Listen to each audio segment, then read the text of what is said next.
हे दोस्तों, how are you. स्वागत है आप सभी का आपके अपने चैनल फिजिक्स मेल में। दोस्तों, आज हम यहाँ पे एक्सेलरेशन, वेलोसिटी और डिस्प्लेसमेंट देखने वाले हैं एचसीएम का, यानी सिंपल हार्मोनिक मोशन, जो हमने हमारे लास्ट लेक्चर में पढ़ा है। तो चलो थोड़ा सा रिवाइज करते हैं, क्या पढ़ा था हमने लास्ट लेक्चर में। लास्ट लेक्चर में हमने देखा था कि जो एक स्प्रिंग मास सिस्टम है, जैसे कि ये स्प्रिंग है और ये मास सिस्टम है, उसको अगर आप फ्रिक्शनलेस सरफेस पे प्लेस कर देते हो तो वो जो सिस्टम है वो सिंपल हार्मोनिक मोशन परफॉर्म करती है जब आप उसको खींच के छोड़ देते हो। तो ये है उसकी इक्विलिब्रियम पोजीशन। ठीक है, ये इक्विलिब्रियम पोजीशन है, यानी x इक्वल्स टू 0 है। यहाँ पे डिस्प्लेसमेंट इसका कुछ भी नहीं है। अब हमने क्या किया, उसको खींचा और उसको डिस्प्लेस किया। तो जैसे कि मैंने पिछले वीडियो में भी आपको एक्सप्लेन किया था, तो ये जो स्प्रिंग है वो स्ट्रेच हो जाएगी। सपोज ये यहाँ पे आ गया। ओके, ये जो पोजीशन है इसको मान लेते हैं कि x is equal to a है, where a is the amplitude, या तो फिर इसको बोलेंगे मैक्सिमम डिस्प्लेसमेंट। क्या बोलेंगे? Maximum displacement. तो maximum displacement x equal to कितना है? a है, ऐसा मान के चलते हैं। ठीक है, अब ये क्या होगा, ये आपने उसको छोड़ दिया, यहाँ पे लाने के बाद छोड़ दिया, तो ये रिटर्न आएगा। रिटर्न आएगा तो ये यहाँ पे नहीं आएगा, यहाँ पे एक्चुअल में उसने आना चाहिए, लेकिन ये आगे जाएगा। क्यों आगे जाएगा? क्योंकि भाई इसके पास इनर्शिया है, इनर्शिया की वजह से ये यहाँ पे आ जाएगा और ये जो स्प्रिंग है वो कंप्रेस हो जाएगी। तो जब ये इधर आएगा तो यहाँ पे भी जो x है वो एम्पलीट्यूड के बराबर है, यानी मैक्सिमम डिस्प्लेसमेंट है, लेकिन ये निगेटिव साइड में, इसलिए इसको माइनस है बोलेंगे। अभी फिर से ये रिटर्न जाएगा। ओके, तो ये रिटर्न जाने से पहले आता है मिनिमम पोजीशन पे और उसके बाद में इधर जाता है। तो ये जो ऑसिलेशन है ये चालू ही रहेंगे। तो ये जो पोजीशन है फिर से आपको डिस्प्लेसमेंट 0 वाली पोजीशन मिल गई।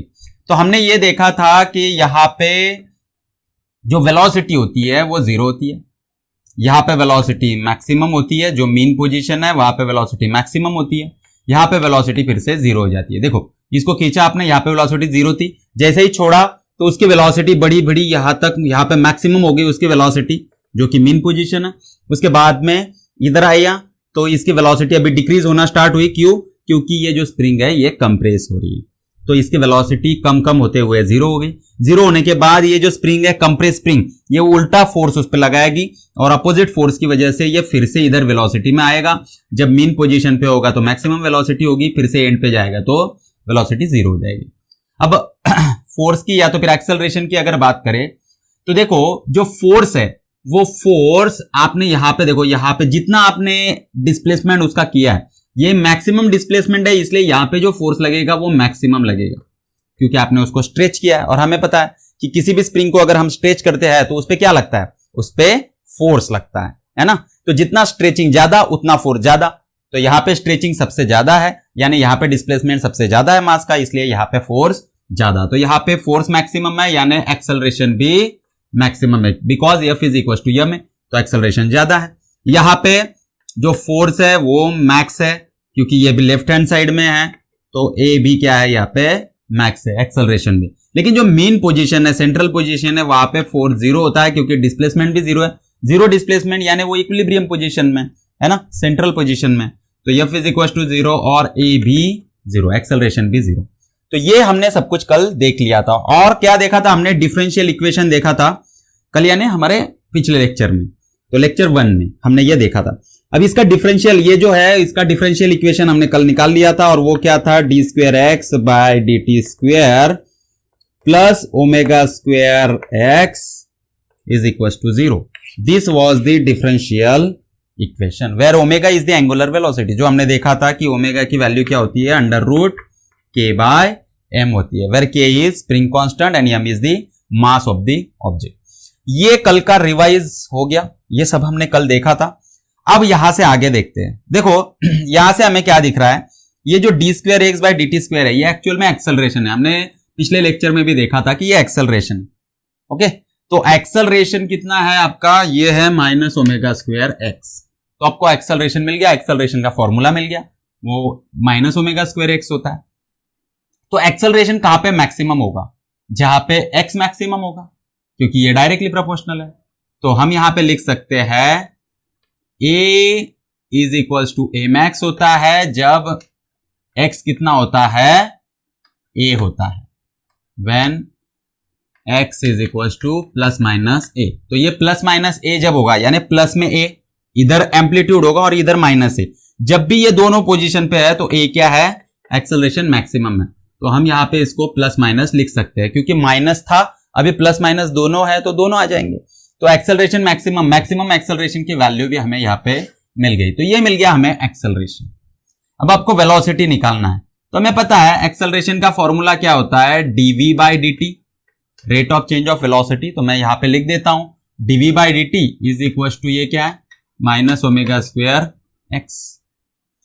तो यहां पे देखो अभी दो वेरिएबल है, एक है वेलोसिटी एक है टाइम, लेकिन भाई हमें चाहिए डिस्प्लेसमेंट, क्योंकि डिस्प्लेसमेंट भी तो वेरिएबल है। देखो वेलोसिटी चेंज हो रही है, टाइम भी चेंज हो रहा है, डिस्प्लेसमेंट भी चेंज हो रहा है, तो तीन वेरिएबल है।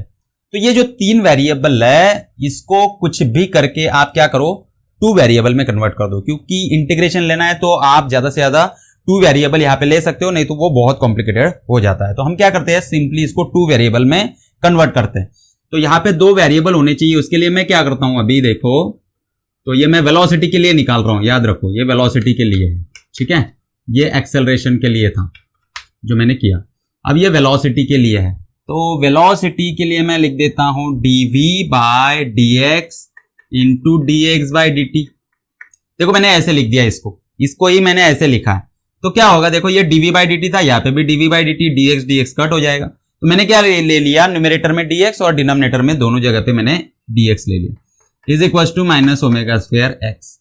अब क्या करेंगे, तो अब हम dx बाय dt की वैल्यू लिख देंगे। तो dx बाय dt क्या होता है, वो एक्चुअल में वेलोसिटी होता है ना, rate of change of displacement with respect to time, वो वेलोसिटी होता है।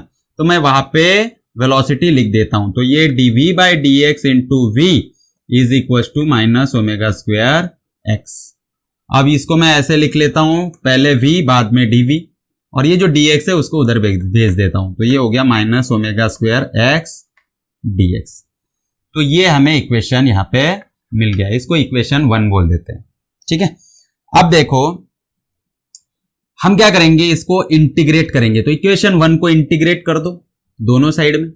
अगर आप इसको इंटीग्रेट करते हो तो v dv का इंटीग्रेशन क्या आएगा, उसका आता है v स्क्वायर बाय 2, क्योंकि हमें पता है integration of x raise to n dx is equal to x raise to n plus 1 upon n plus 1। तो इस फॉर्मूले से हमें पता चला यहाँ पे v की पावर 1 है, तो 1 प्लस 1 2 डिवाइडेड बाय 2। तो v square by 2 is equal to minus omega square common निकलेगा, इंटीग्रेशन ऑफ x dx। यहां पे लिखेंगे v square by 2 is equal to minus omega square.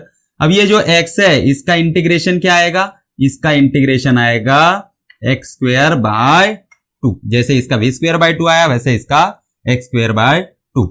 लेकिन ये क्या होगा, देखो यहां पे ये x स्क्वायर बाय 2 हो जाएगा प्लस, अब हमने इंटीग्रेशन सॉल्व किया है, तो इंटीग्रेशन का कांस्टेंट भी हमें लिखना पड़ता है। इंटीग्रेशन का constant c is a integration constant. अब क्या होगा, तो हमारे पास ये इक्वेशन है, ओके, क्या इक्वेशन है, v square by 2 is equal to minus omega square x square by 2 plus c। अब हम क्या करेंगे, कुछ इनिशियल कंडीशंस डालेंगे और c की वैल्यू कैलकुलेट करेंगे।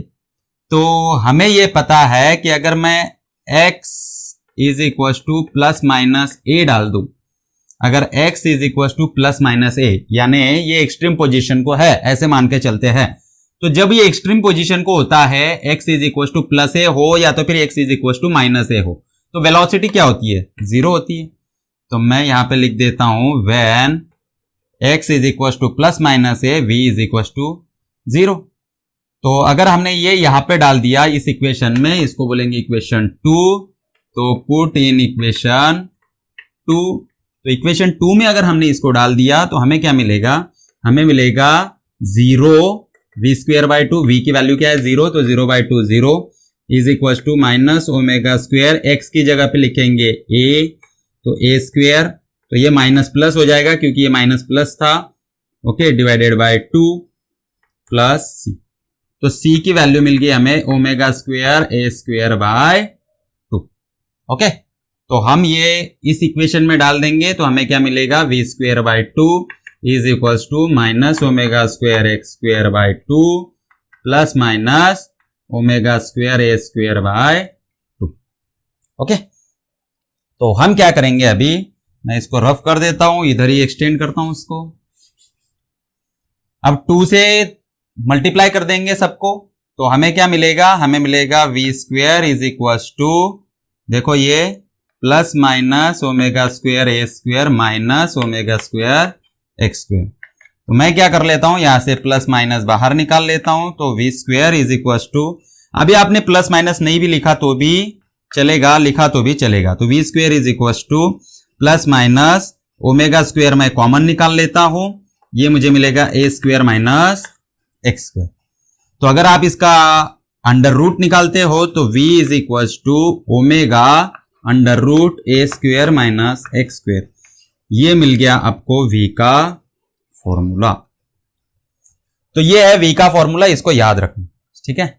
तो v का फॉर्मूला हमें मिल चुका है। अब मैं ये सारा का सारा आप लिख लो, मैं इसको रफ कर देता हूं, ठीक है। चलो, ये जो डायग्राम मैंने बनाई है इसको आप याद रखना, ठीक है। तो ये जो है मैं इसको यहां पे ऊपर लिख लेता हूं, v is equal to omega under root A square minus x square. यहां से आगे चलेंगे।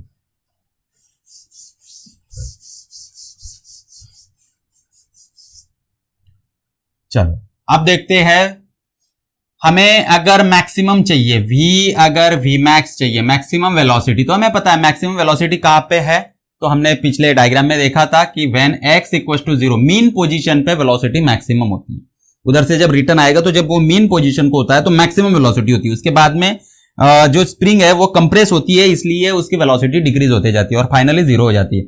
फिर से इधर वो पुश करता है तो फिर से वेलोसिटी बढ़ते जाती है, मीन पोजीशन को आता है तो मैक्सिमम होती है। तो v is equal to V max when x equal to 0, जब x इक्वल टू 0 होगा तो v is equal to V max. तो मैं लिख दूंगा पे V max is equal to omega, ये प्लस माइनस होगा, ठीक है, प्लस माइनस लिख सकते हो आप, अंडर रूट ए स्क्वेयर माइनस एक्स की वैल्यू कितनी 0, तो ये है plus minus omega A square का अंडर रूट आता है ए, तो वी मैक्स की वैल्यू मुझे मिल गई। ए मैक्स मुझे मिला हुआ था plus minus omega square A, और वी मैक्स मुझे मिला plus minus omega A. V minimum कितना होगा, तो मिनिमम कब होता है, वी मिनिमम वेलोसिटी मिनिमम कब होता है, जब एम्पलीट्यूड मैक्सिमम होता है, तो प्लस माइनस ए। ओके, तो आप उसको लिख सकते हो, प्लस माइनस ए लिखो या तो फिर ए लिखो। तो जो वी मिनिमम होगा वो क्या आएगा, plus minus omega under root A square minus A square.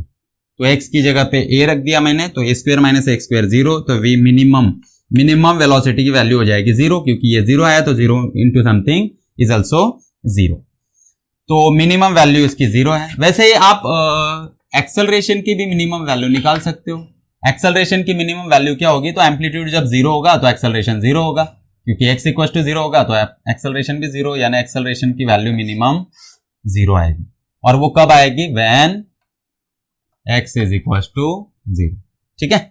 अब देखो बड़ी इंटरेस्टिंग चीज है कि ये v मैक्स है, ये a मैक्स है, तो मैं अगर दोनों का रेशियो ले लेता हूं तो क्या मिलता है मुझे, तो a max upon v max is equal to plus minus omega square a upon plus minus omega a। तो a कट हो गया, ये स्क्वेयर कट हो गया, तो प्लस माइनस ओमेगा। तो दोनों का रेशियो अगर आप लेते हो तो प्लस माइनस ओमेगा आपको मिलता है। तो ये तो था उसका वेलोसिटी। चलो अब डिराइव करते हैं डिस्प्लेसमेंट के लिए। तो एक्सेलरेशन मिल गया, वेलोसिटी मिल गई, अब डिस्प्लेसमेंट। तो यहां से मैं अभी स्टार्ट करता हूं डिस्प्लेसमेंट। अब देखो डिस्प्लेसमेंट के लिए हम वेलोसिटी का इस्तेमाल करेंगे। देखो एक्सेलरेशन के लिए हमने इस्तेमाल किया वेलोसिटी के लिए हमने इस्तेमाल किया एक्सेलरेशन को, वैसे ही हम डिस्प्लेसमेंट के लिए वेलोसिटी को इस्तेमाल करेंगे। तो वेलोसिटी का जो फॉर्मूला है उसको लिख देते हैं। अभी अभी हमने डिराइव किया, क्या था वो था ओमेगा अंडर रूट ए स्क्वेयर माइनस एक्स स्क्वेयर। चलो अभी यहां से स्टार्ट करते हैं। अब इसका जो फॉर्मूला है वेलोसिटी का इन टर्म्स ऑफ डिस्प्लेसमेंट उसको लिख दो।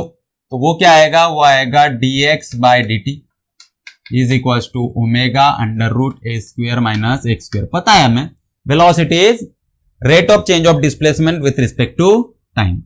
अब अगर मैं dx इज इक्वल टू लिखूं, देखो मैं क्या करता हूं, यहां पे x की जो टर्म है ना उसको एक साइड में लेके आता हूं और dt की टर्म को दूसरे साइड में लेके जाता हूं, क्योंकि हमारे पास यहाँ पे दो वेरिएबल है x और t। ठीक है, दो ही वेरिएबल है। x ये जो एम्पलीट्यूड है ये तो वेरी नहीं होने वाला, मैक्सिमम डिस्प्लेसमेंट है वो उतना ही रहेगा, ओमेगा जो है वो कांस्टेंट है। तो सिर्फ x और t दो वेरिएबल हमारे पास है, तो उसको हम क्या करते हैं दोनों साइड में लेके जाते हैं, जैसे इसके लिए वेलोसिटी के लिए किया था। तो यहाँ पे तीन वेरिएबल थे, उसको हमने टू वेरिएबल में कन्वर्ट किया था। यहाँ पे उसकी जरूरत नहीं है, यहाँ पे ऑलरेडी दो ही है, तो ये इधर आ जाएगा। तो ये होगा 1/√a² minus x² into dx is equal to omega dt।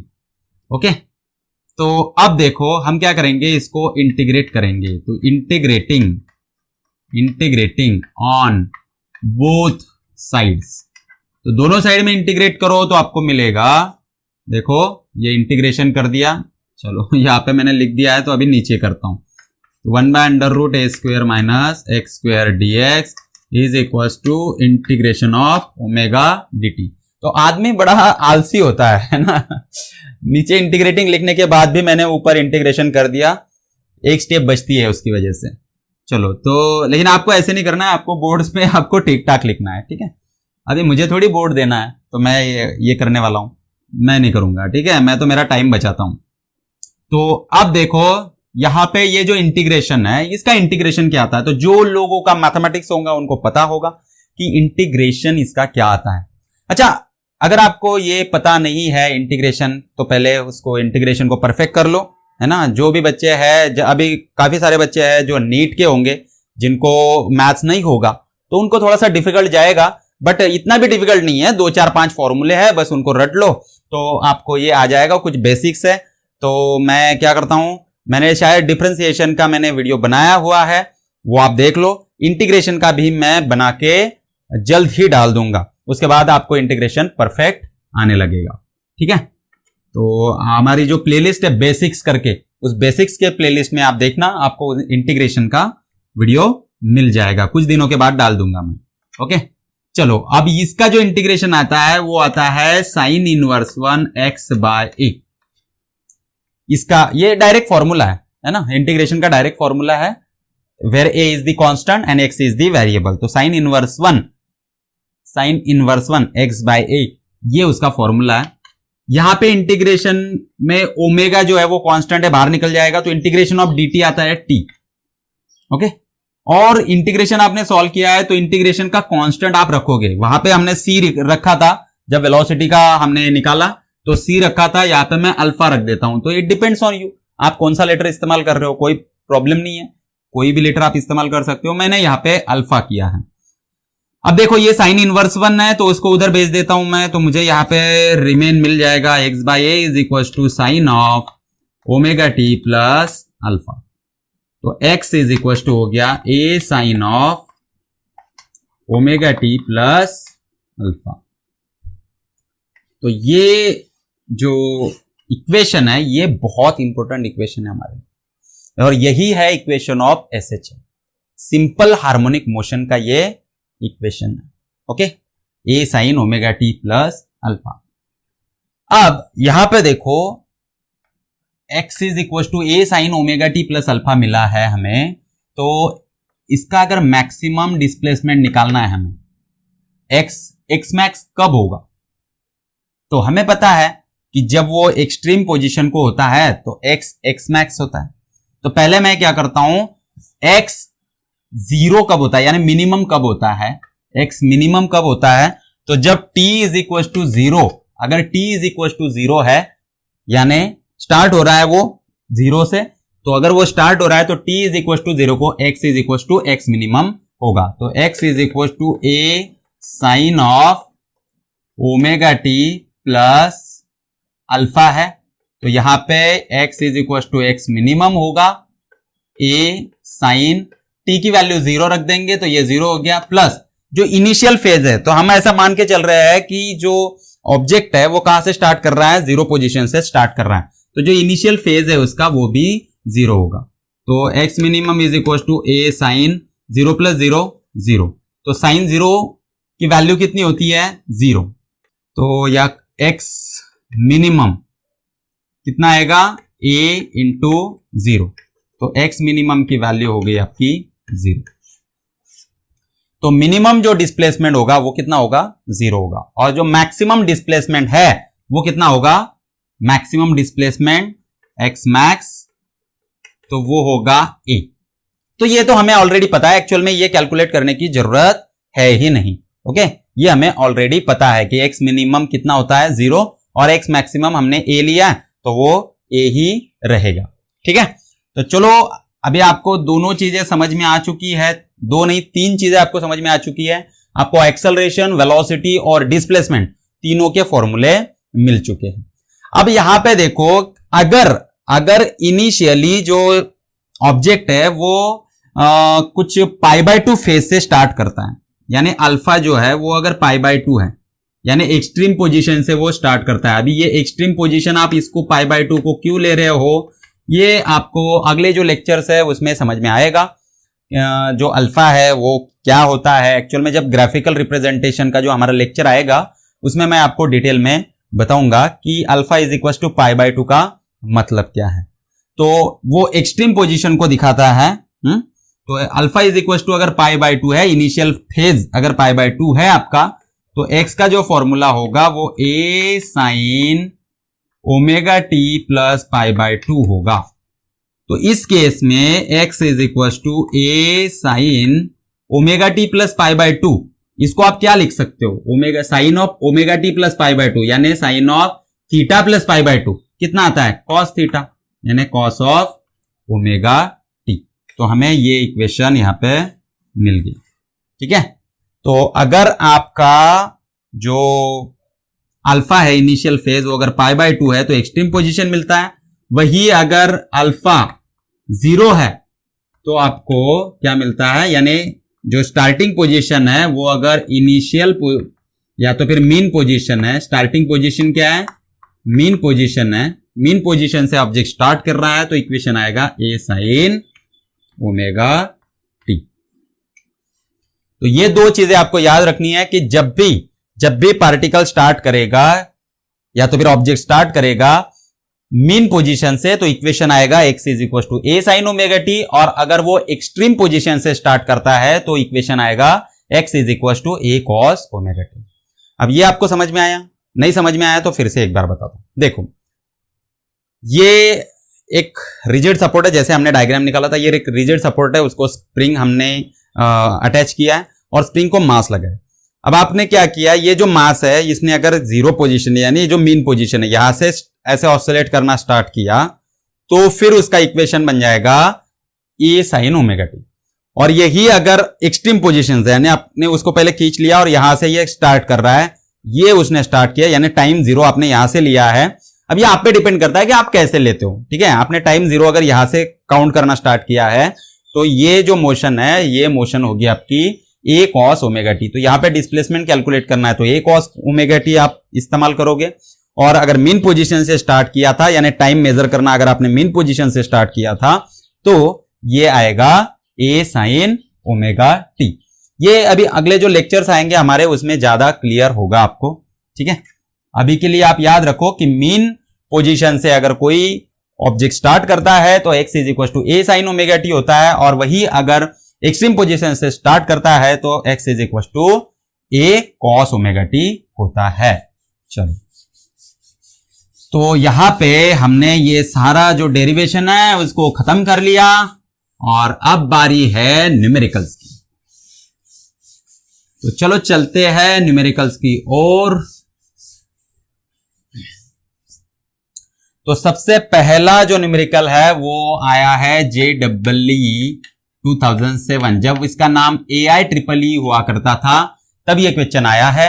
अब आप बोलोगे कि सर आप बार बार सिर्फ JEE के एग्जांपल्स लेते हो, तो ऐसा नहीं है दोस्तों, मैं नीट के भी एग्जांपल्स लेता हूं, लेकिन क्या करें, मैक्सिमम एग्जांपल जो अवेलेबल है, क्योंकि वो ऑनलाइन एग्जाम हो रही है तो एक साल में 6 यानी 12 एग्जाम्स उसकी हो रही है, कंडक्ट हो रही है, तो काफी सारे क्वेश्चन जो अवेलेबल है वो JEE के अवेलेबल है, इसलिए मैं क्या कर रहा हूं, JEE के क्वेश्चन ले रहा हूं। वैसे भी जो JEE और नीट है दोनों लगभग सेम ही है हमारे लिए, क्योंकि हम फिजिक्स पढ़ा रहे हैं तो JEE में भी आते हैं क्वेश्चन और नीट में भी आते हैं, तो कोई फर्क नहीं पड़ता, लेवल एक ही है, JEE मेंस की और नीट मेंस की, लगभग लगभग।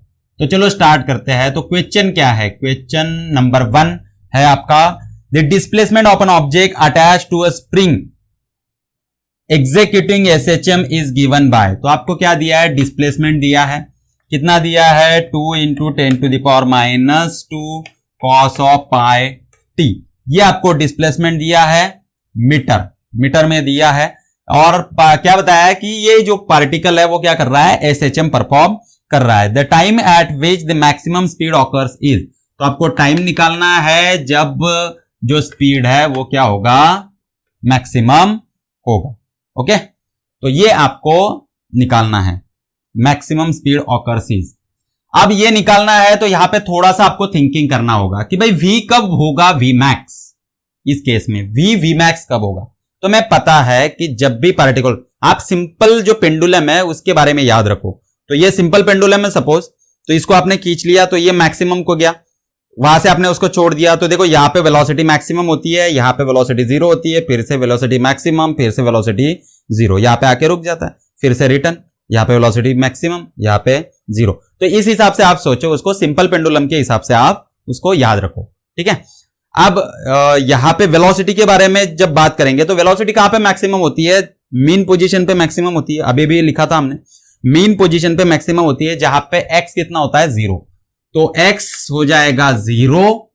ओके, आपको टाइम निकालना है, x = 0 को v max होता है, ये आपको पता है। तो बस इसी को इस्तेमाल करो, इस इक्वेशन में डालो। तो 0 = 2 × 10⁻⁻2 cos ऑफ पाई टी। ये हो गया आपका इक्वेशन।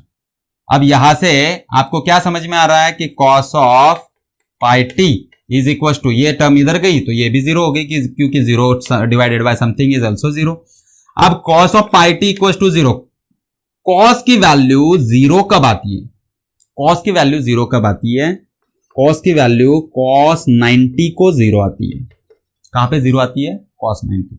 sin की वैल्यू 0 को 0 होती है, और cos की 90 डिग्री को, या तो फिर π/2 आप जिसको बोलते हो रेडियन में, उसको उसकी वैल्यू 0 आती है। ओके, और cos 0 की वैल्यू 1 होती है, उल्टा होता है। तो अब देखो ये हमें मिल चुका है, तो इसका मतलब क्या है कि cos of pi T is equal to 0 कब होगा? जब पाई टी की वैल्यू, यानी ये जो एंगल है उसकी वैल्यू कितनी होगी? π/2 होगी। तो मैंने पाई कट कर दिया, तो t इज इक्वल टू मुझे मिला 1/2 सेकंड। तो जो टाइम लगेगा वो 1/2 सेकंड लगेगा, है ना। तो टाइम v जब v max होगा तो टाइम कितना हो जाएगा? हाफ सेकंड, यानी 0.5 सेकंड के बाद जो वेलोसिटी है वो मैक्सिमम हो जाएगी, अगर उसका इक्वेशन ये है तो, ठीक है। तो ये JEE 2007 में आया था, बहुत ही इजी एग्जांपल है ना, चिल्लर टाइप का एग्जांपल है, तो आप उसको आसानी से सॉल्व कर सकते हो। चलो अभी अगला एग्जांपल लेते हैं हम JEE 2017 से। तो 2017 में ये क्वेश्चन पूछा था। क्वेश्चन है, the ratio of maximum acceleration to maximum velocity in SHM is 10, यानी मैक्सिमम एक्सेलरेशन Amax और मैक्सिमम वेलोसिटी, इसका रेशियो आपको दिया है 10 पर सेकंड। ओके, ये आपको दिया है, और अभी अभी हमने यहाँ पे डिराइव किया था कि ये एक्चुअल में ओमेगा होता है, तो आपको पता चल गया कि ओमेगा क्या है? 10 है। Okay, at t = 0 the displacement is 5 metre. तो एट t = 0 यानी स्टार्ट जब हो रहा है, तो जहां पे ये स्टार्ट हो रहा है वहां पे डिस्प्लेसमेंट कितना आ रहा है? 5 मीटर आ रहा है। तो एक्चुअल में जब स्टार्ट हो रहा है तो डिस्प्लेसमेंट 0 आना चाहिए, बराबर है, ऐसा आपको लग रहा होगा, लेकिन ये जरूरी नहीं है, क्योंकि पार्टिकल कहीं से भी स्टार्ट कर सकता है, ठीक है। पार्टिकल जरूरी नहीं है कि वो मीन पोजीशन से स्टार्ट करेगा, वो यहां से कर सकता है, यहां से कर सकता है, या तो फिर मैक्सिमम से भी कर सकता है। अगर मैक्सिमम से कर सकता है तो उसका इक्वेशन चेंज हो जाता है, cos ओमेगा टी वाला, जो मैंने अभी आपको बताया। और अगर मैक्सिमम नहीं है तो यहाँ पे कहीं पे है, तो वो उतना एंगल आपको क्या करना पड़ेगा? ऐड करना पड़ेगा उसमें, ठीक है। π/2 से वो क्या होगा? कम होगा, तो उसको आपको ऐड करना पड़ेगा। तो t = 0 को x = 5 मीटर है। What is the maximum acceleration? तो भैया आप मैक्सिमम एक्सेलरेशन निकालो, तो आपको मैक्सिमम एक्सेलरेशन पता नहीं है, ओके, उसको आपको निकालना है। तो मैक्सिमम एक्सेलरेशन का फॉर्मूला लिख देते हैं। तो मैक्सिमम एक्सेलरेशन का फॉर्मूला क्या है? ω² a। ओके, तो ओमेगा तो आपके पास है, इसका मतलब आपको एम्पलीट्यूड ही निकालना है, तो पता चल गया हमें। द इनिशियल फेज इज π/4, तो आपको जो इनिशियल फेज दिया है ना, ओके, वो कितना दिया है π/4 इनिशियल फेज, यानी ओमेगा टी प्लस अल्फा, इसकी जो वैल्यू दी है फेज की, तो वो कितनी दी है π/4 दी है, ओके, यानी अल्फा ही आपका π/4 है इनिशियल फेज, क्योंकि टी तो जीरो है, टी जीरो है, तो ये जो वैल्यू है π/4 वो किसकी है, एक्चुअल में अल्फा की, ओके, तो ये π/4 दिया है। अब आपको ए की वैल्यू निकालना है, इसका मतलब क्या निकालना है, आपको ए की वैल्यू निकालना है। अब इक्वेशन क्या है, इक्वेशन है A sine omega T plus alpha is equal to कितना है, ये क्या है, ये एक्चुअल में एक्स है, तो एक्स का फॉर्मूला होता है A sine omega T plus alpha. अब मैं क्या करता हूं, यहां पे एक्स की वैल्यू लिख देता हूं, तो एक्स की वैल्यू क्या है 5 मीटर है, और ये क्या है ए साइन, अब ओमेगा इंटू टी, ओमेगा की वैल्यू क्या है 10 इंटू टी, टाइम तो जीरो है, तो 0 प्लस अल्फा क्या है π/4, तो ये है ए साइन 10 इंटू 0 प्लस π/4, तो साइन π/4 इज इक्वल टू 5, ठीक है। तो आपको यहां पे वैल्यू डालनी होगी साइन π/4 की, साइन π/4 की वैल्यू क्या होती है 1/√2, ये 45 डिग्री है, π/4 यानी 45 डिग्री, 1/√2 इज इक्वल टू 5, तो a is equal to 5/√2 metres में, ओके, क्योंकि ये सब कुछ मीटर में चल रहा है, तो a भी क्या आएगा मीटर में आएगा, लेकिन हमें a नहीं चाहिए, हमें मैक्सिमम एक्सेलरेशन चाहिए, तो maximum acceleration is equal to omega square, ओमेगा क्या है 10 है, तो 10 का स्क्वायर इंटू ए क्या है 5/√2 है, ओके, तो ये कितना आएगा, ये 100 इंटू 500/√2 मीटर पर सेकंड स्क्वायर। तो देखो दोस्तों कितना आसान है, बहुत ही आसान है, JEE 2017 में आया हुआ न्यूमेरिकल है, कोई प्रॉब्लम नहीं है, इसको बहुत ही आसानी से आप इसको सॉल्व कर सकते हो। इसका फोटोग्राफ निकाल लो और इसको लिख लो, नोट्स निकाल लो इसकी। मैं अगला एग्जांपल लेता हूं। तो देखो बहुत अच्छे बहुत बढ़िया न्यूमेरिकल हम ले रहे हैं प्रीवियस ईयर के, इस जिससे कि आपकी अच्छे से प्रैक्टिस हो जाए, तो आपको इसके बाद में कभी शिकायत नहीं होगी कि जो प्रीवियस ईयर के क्वेश्चन है वो हमने नहीं लिए हैं। तो JEE 2016 में आया हुआ अब न्यूमेरिकल लेंगे। अब particle performs SHM with amplitude A, तो एक पार्टिकल है जिसका एम्पलीट्यूड A है, वो SHM परफॉर्म कर रहा है। Its speed is tripled at the instant that it is distance 2a/3। तो देखो भाई ये मीन पोजीशन को था, ये मीन पोजीशन से इधर जा रहा है, ओके, तो ये अगर A है तो ये बोल रहा है कि जो डिस्टेंस जब 2a/3 होगा, 2a/3 यानी 0.66a, तो पूरा A नहीं है 0.66a, तो जब ये यहां पे होगा तो इसकी जो वेलोसिटी है ना, न्यू वेलोसिटी, वो ओल्ड के 3 टाइम्स हो गई। तो इसकी वेलोसिटी यहां पे अगर v थी तो वो कितनी हो गई, ट्रिपलेट हो गई, 3 टाइम्स हो गई। तो हमें पता चला कि जब एम्पलीट्यूड A था तो वेलोसिटी v हुआ करती थी, मैक्सिमम वेलोसिटी कितनी हुआ करती थी, v वेलोसिटी हुआ करती थी। अब जो एम्पलीट्यूड है वो अगर आपका यहां पे देखो एम्पलीट्यूड, तो आपको क्या पूछा है, एम्पलीट्यूड पूछा है शायद से, तो at an instant 2a/3 from equilibrium position the new amplitude of the motion is, तो मोशन का जो न्यू एम्पलीट्यूड है a, ये आपको पूछा है जब वेलोसिटी 3v हो गई। तो वेलोसिटी जब 3v हुई है, देखो डिस्प्लेसमेंट कितना है आपका, डिस्प्लेसमेंट फिक्स है 2a/3, तो जब ऑब्जेक्ट 2a/3 को है, देखो ये ऐसे वाइब्रेट कर रहा है, ऑसिलेट कर रहा है, ठीक है, तो जब वो यहां पे जाता है तो इसकी वेलोसिटी एकाएक 3v हो जाती है, यानी पहले वेलोसिटी v थी तो ये 3 टाइम्स बढ़ गई, तो अब की बार एम्पलीट्यूड भी तो बढ़ेगा, क्योंकि भाई इसको क्या हुआ है, यानी ये यहां पे जब आया 2a/3 पे तो इसको धक्का दिया गया, धक्का देके उसको वेलोसिटी दी गई है, तो वेलोसिटी अगर बढ़ेगी तो ये यहां पे जाके थोड़ी रुकेगा, ये तो आगे जाएगा ना, क्योंकि इसकी वेलोसिटी अभी 3 टाइम्स हो गई। ये बिल्कुल वैसे ही है जैसे एक किसी स्विंग पे एक लड़की बैठी है और वो जो है झोंके खा रही है, ठीक है, तो वो जो स्विंग पे बैठी है उसको आप क्या कर रहे हो, वो बीच में ही आप उसको पुश कर रहे हो, तो जैसे ही आप उसको पुश करते हो तो उसकी वेलोसिटी क्या हो जाएगी, बढ़ जाएगी, है ना। तो यहां पे क्या होगा, वेलोसिटी उसकी इंक्रीज हो जाएगी, इसकी वजह से एम्पलीट्यूड भी इंक्रीज होगा और वो एम्पलीट्यूड ए न्यू आपको क्या है पूछा हुआ है। अब क्या करेंगे, यहां पे वैल्यू रखेंगे तो x इज इक्वल टू क्या होता है, तो यहां पे हमारे पास फॉर्मूला है, इसके लिए क्या फॉर्मूला है, x का नहीं तो हम वेलोसिटी का फॉर्मूला इस्तेमाल करेंगे। वेलोसिटी का फॉर्मूला हमारे पास है, क्या है वो, a under root A square, sorry A नहीं, ओमेगा अंडर रूट ए स्क्वेयर माइनस एक्स स्क्वेयर, ये हमारे पास फॉर्मूला है। ओके, तो पहले के लिए जब वेलोसिटी v थी तो एम्पलीट्यूड a था, तो कोई बात नहीं है, ये फॉर्मूला हो गया। अब दूसरी केस में अगर v न्यू होगा तो आपका जो एम्पलीट्यूड है वो भी न्यू होगा, माइनस एक्स स्क्वेयर। ओके, तो अब क्या करेंगे हम, यहां पे v न्यू की वैल्यू रख देते हैं, तो वो हो जाएगी 3v is equal to omega under root A new minus x square.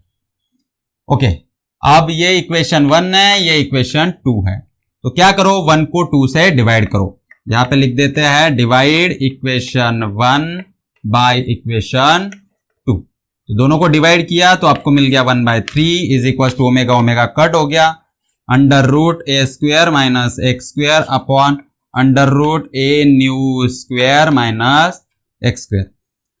तो squaring on both side will get 1/9 is equal to A square minus x square upon A new square minus x square. Okay, तो ये इधर जाएगा, ये इधर जाएगा, तो क्या मिला आपको, इसको रफ कर देता हूं।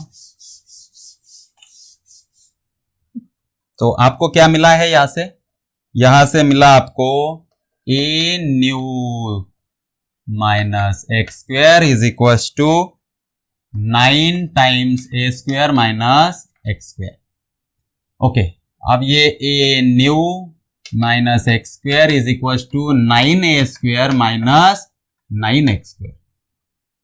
अब यहां पे हम लिखते हैं A new is equal to 9a square minus 9x square, ये माइनस एक्स स्क्वेयर इधर जाएगा, plus X square is equal to 9a square minus ये हो गया 8x square is equal to 9a square minus 8 into X square. X की value हमारे पास है 2a/3, तो मैं यहां पे रख देता हूं 2a/3 और उसका स्क्वायर, तो ये हो गया 9a square minus 8 into 2a का स्क्वायर होगा 4a स्क्वायर बाय 9।